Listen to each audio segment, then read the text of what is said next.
So, introduction to Penny Fuller. Penny Fuller is co-founding director of Silvester Fuller, established in Sydney in 2008 with partner Jad Silvester. Silvester Fuller is a practice building a serious reputation with a broad body of cultural, residential, commercial, retail, public and institutional projects, ranging in scale from product design through to multi-use tower developments and master plans.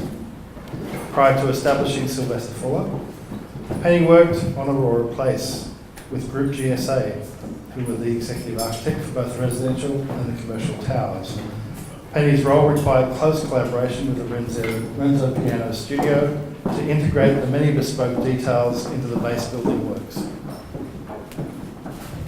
Following this experience, Penny joined A&M Mall for 3 years. As I hinted earlier, this is something I was unaware of when I organised this pairing of speakers, so a bit of serendipity there. Penny then relocated to the UK as an associate with Foster & Partners in London, where she worked on several prominent large-scale international hotel and resort projects. I had the great pleasure of meeting and working with Penny as a fellow jury member for the Australian Institute of Architects New South Wales Awards in 2014. We clicked immediately and have since built an ongoing friendship. Silvester Fuller has already won a number of awards for its projects, and Penny is also a previous recipient of the Institute of Architects Emerging Architect Prize. I haven't seen what Penny's presenting tonight, but I do know that Silvester Fuller were recently announced as the architects for a spectacular resort development on the northwestern coast of Tasmania. So hopefully we may get to see that as well tonight. Ladies and gentlemen, Penny Fuller.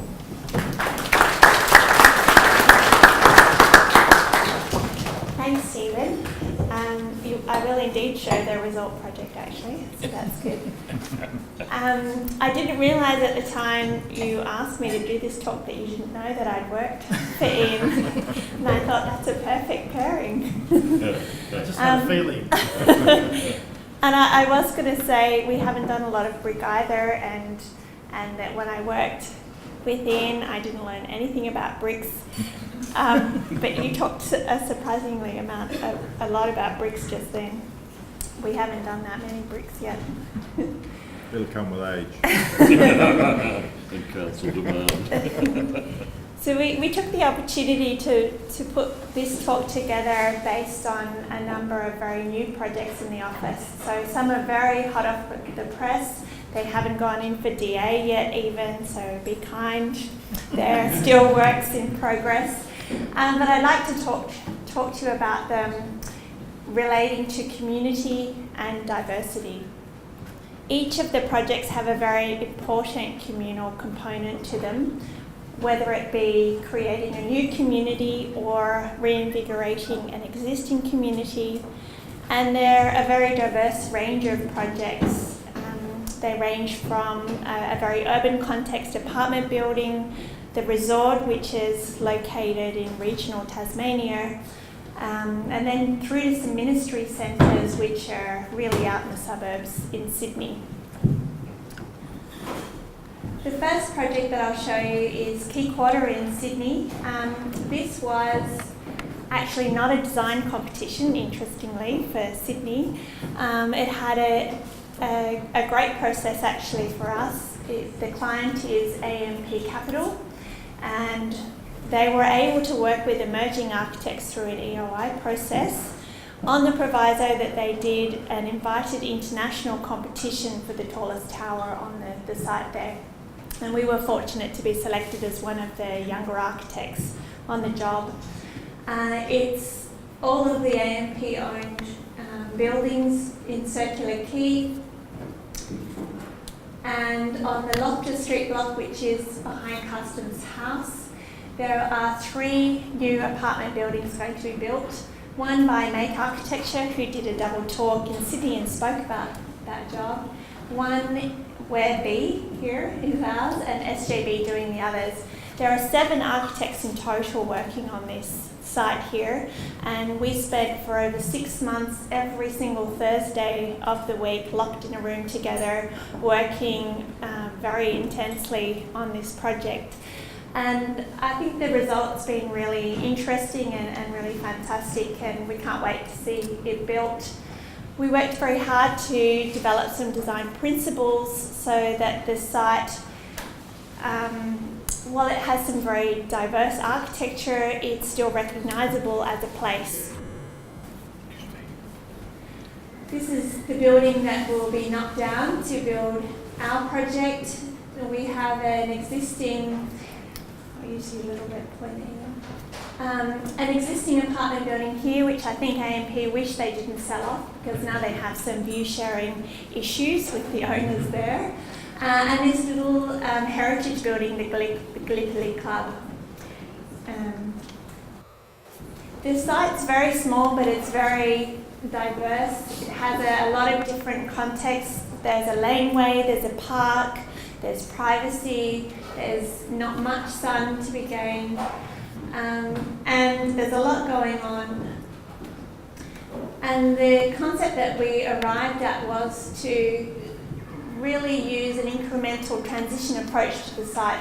So instead of responding to each of the different contexts with very different, requires very different response on each side, they're almost opposite to each other, that we slowly transition between each of the different areas, and that this idea would drive everything about the project, from the massing to the window openings to the material. Combined with this, we had a very interesting issue to deal with, that the existing building didn't really allow much light into the park adjacent, and the new building needed to do that. And so effectively we had a big bite out of the corner of the building to deal with. And so we used our incremental transition approach and did a stepped corner. We use a lot of models in the office. These are only some of the models that we worked with, trying to find the right solution for the project. And in the end, the form was like this. And you can see that we transition from down low, a very solid building with punched openings relating to its heritage context, the sandstone buildings that are there, through to a much more frame-like, more modern apartment type building up to the north and the top of the building. It's made of brick, this one, and in fact all of the buildings on the site here will be made of brick, each using a different one. And I think the brickworks are even making us special bricks, so it's going to be quite exciting. The material transitions from quite a glossy brick down at the base, so it's hard wearing and robust, like the glossy tiles you might see on a pub, up to a matte brick which contrasts with the glazed openings above. We had ongoing discussions with council about not adding a lot more material. We really wanted to reference the existing sandstone buildings in the area there, which use one material only, and that material changes as it needs to about the building. So down low, they're really rough, chipped away blocks, and they get smooth. Up above, they change around the openings. They do a lot of different things, but it's one material, and that's really what we'd like to do here. So we'll have to wait and see whether we're made to add some sandstone on here or whether we can just reference what the sandstone is doing. Combined with that, we introduced a softening to the building and to provide a direction. It's quite a directional site. We look down toward the harbour, and we peeled open the building to provide some private glimpses down the laneway on one side, and peeled the building in to let the sun on the northwest side.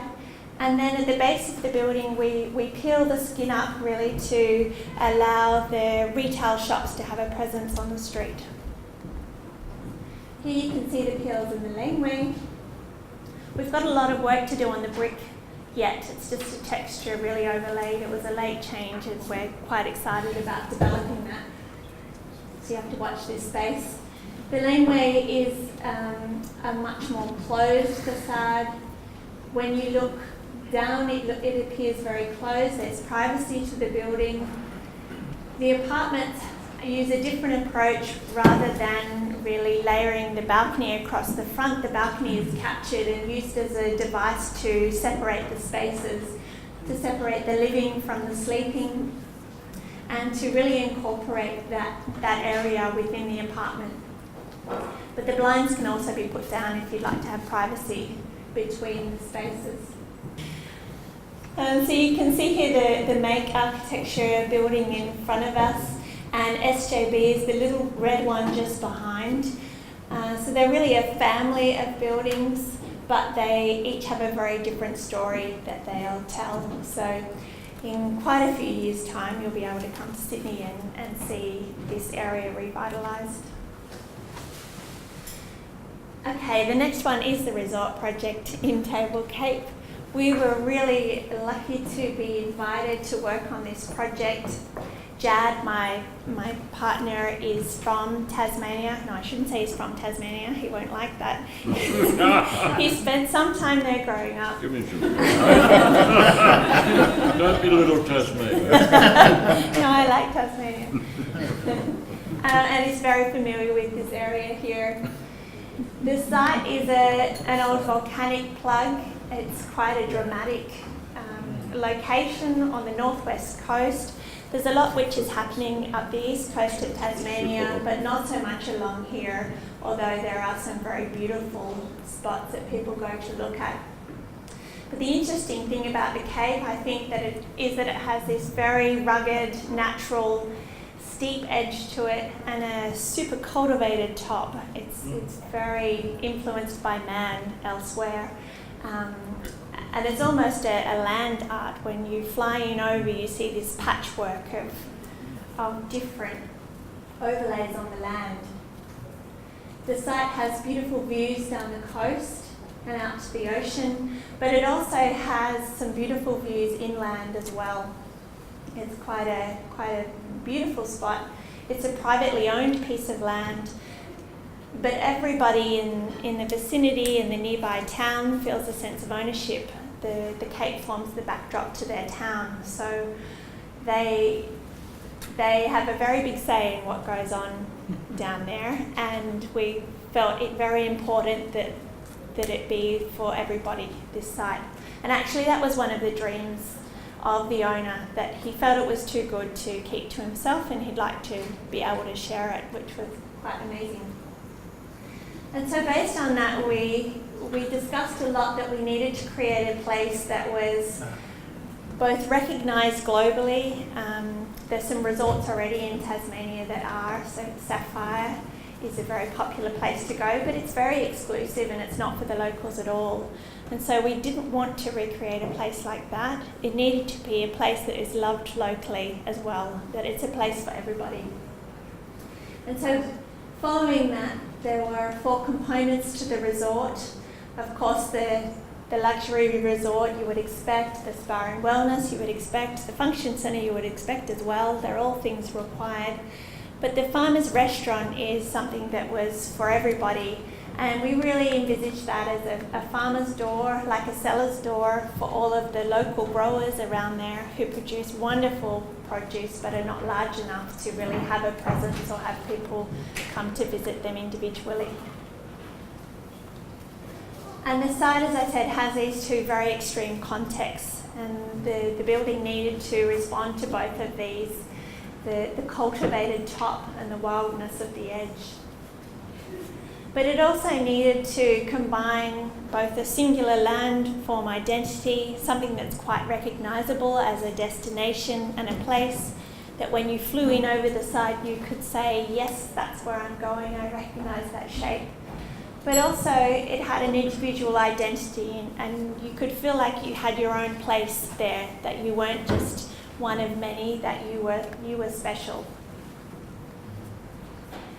And on the northern side, to scoop out these arrival courtyards and to capture the sunlight, the view is to the south and the arrival to the north. And the Cape can be very windy and cold and quite unforgiving. And the unforgiving side was where the building should become feathered, and that we would capture the view through simple window frames, and that we would then really integrate with this rough, wild edge to the cape, and that we would cantilever out and increase the drama of that edge there. But the result should be very subtle, almost not seen from the township, that it respected the horizontality of the site. We did hear of some schemes before that were very tall towers. It was going to be the tallest tower in Tasmania, which seemed absolutely ludicrous. But it absolutely had to be a horizontal response to this very horizontal site. Viewed from the arrival side, the building is really merged with the landscape, that one is not divisible from the other. And that there were 3 courtyards for the 3 very differing experiences or primary responses. The Green Village, the Sunken Garden and the Hidden Courtyard that supported each of the resort and communal spaces required.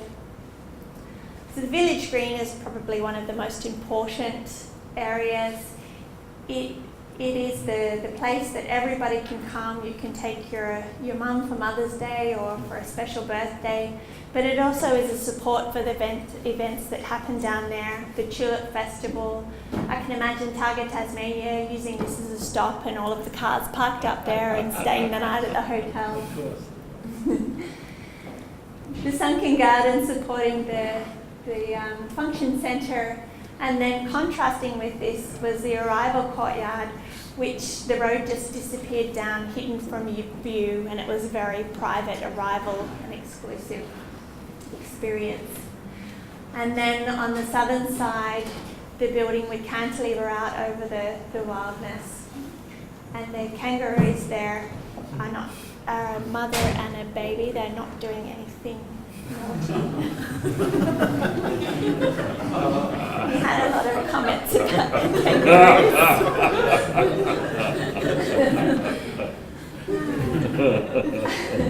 And that these little protective pockets of space would be lined in the beautiful Tasmanian timber and would be a warm, cave-like experience that you could look over the landform from.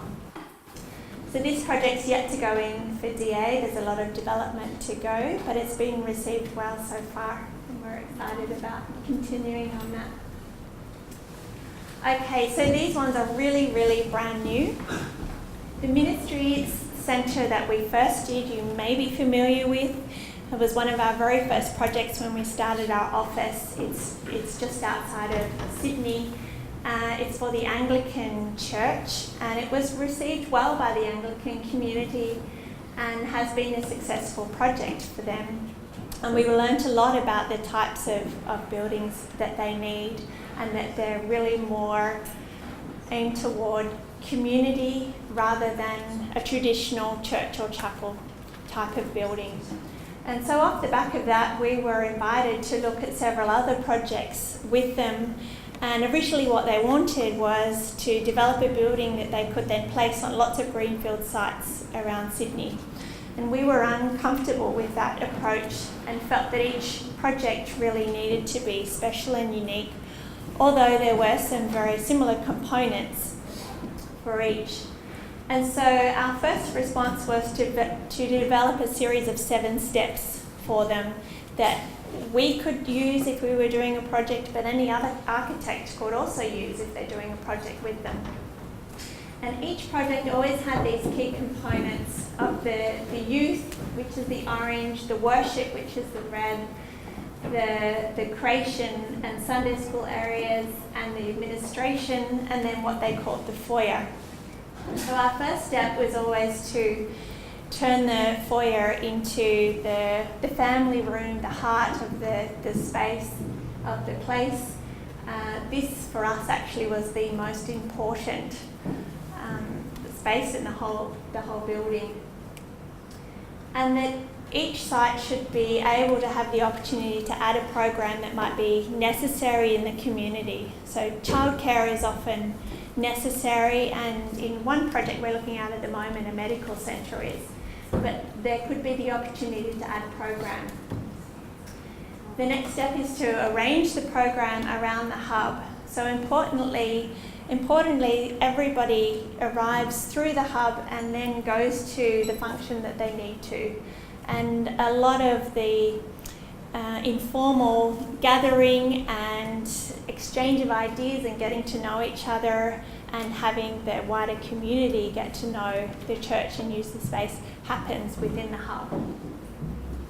Of course, the support spaces then are secondary to these.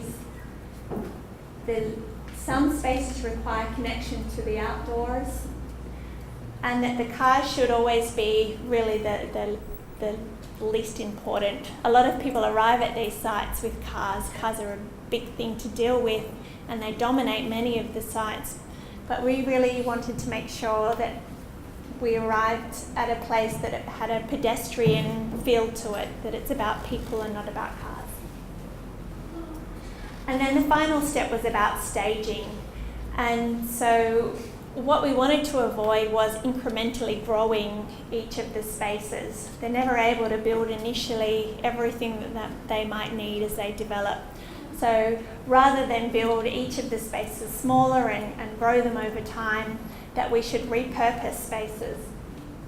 And so the staging would happen by building then next a bigger worship space, which would then allow the youth to move into the previous worship space, and for the younger children then to be able to take over that space. And so each of these steps we actually use to develop a number of projects. Two I'll show you tonight very briefly. This is the first one in Riverstone, and it's actually quite a literal translation of that diagram. It has the foyer in the centre, it has the different functions as little almost domestic scale buildings around, and the cars ring that. And you can see here the foyer in the centre here. It's a very open and transparent space, and it connects everything together. It really is the family room and the heart of the project. All of the service spaces are highlighted in black here, and they're very much secondary. So we place the primary spaces the correct shape and size that they need to be, and what's left over is the service area. It was important that each of these read as for individual buildings. You're able to identify them separately, and that the scale of everything about them responded to the scale of the building. And in this project we had a very strong datum line, which was the hub, which was used as a unifying element to create one place, not a collection of pieces that had no relationship. So these are some very, very brand new images of the building that we're still developing, ready to go in for DA. And you can see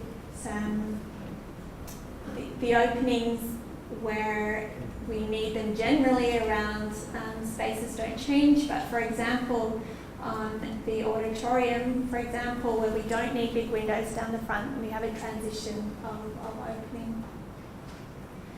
The next one is Stanhope, and it's quite different in a way, although it has the very same pieces to it. It has a ministry centre, but it also has a childcare centre and a medical centre. And so a master plan of the site was one of the first steps that we took, and to place these functions around a market square, and that the parking should be shared amongst them. You can see here the ministry centre, it has a very different form to it. So the diagram does allow you to arrange spaces in really a lot of different ways. This one is linear because the site is very linear. But importantly, the hub is central. We have the administration and younger children areas transitioning us to the youth and then to the main worship space.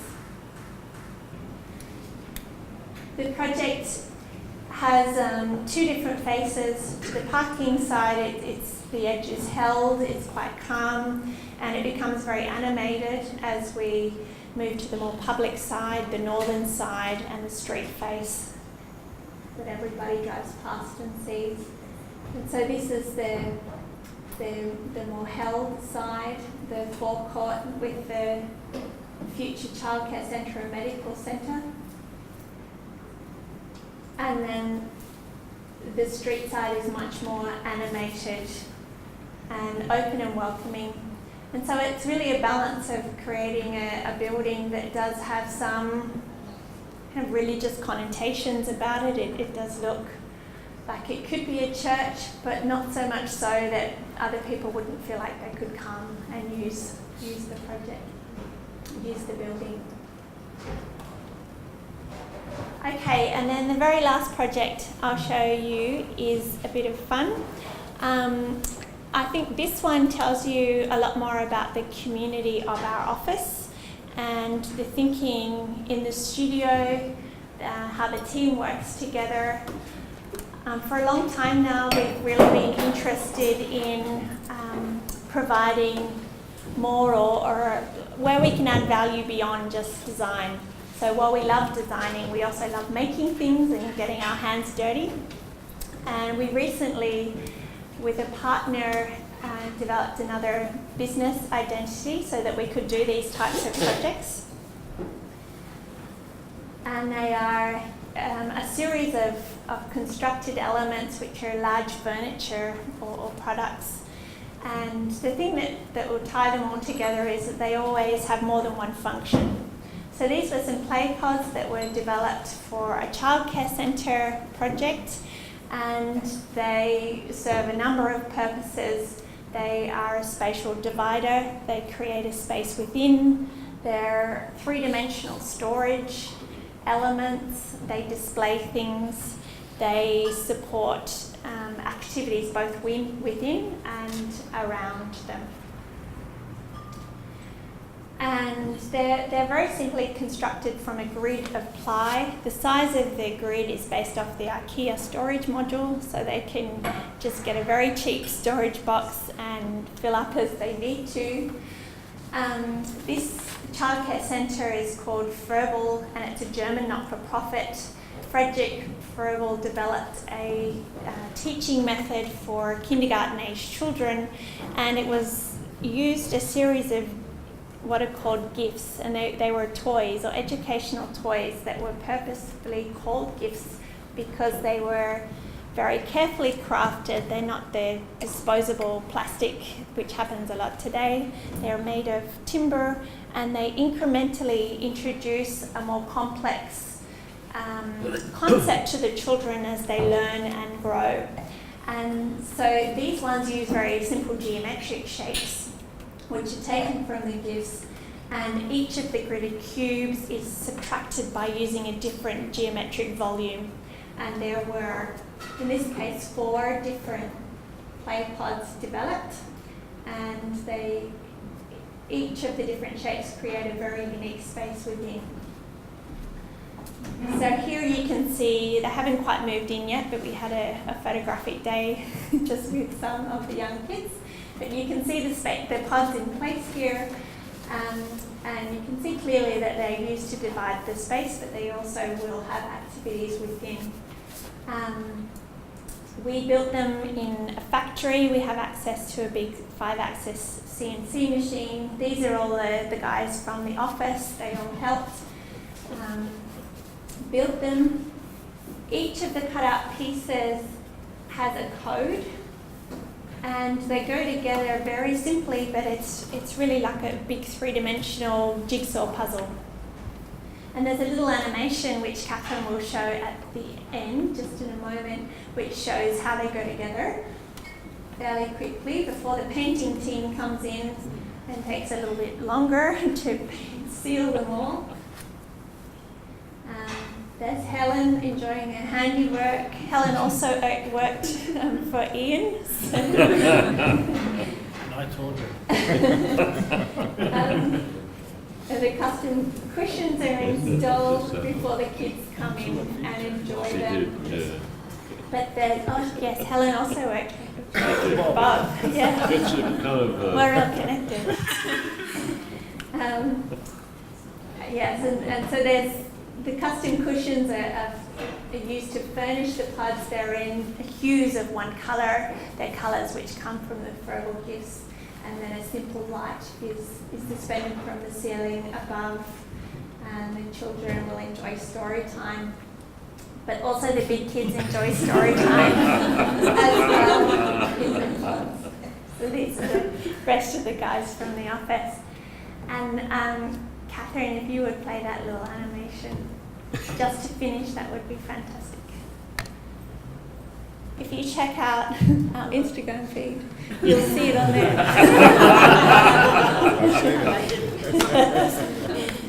Okay, thank you very much.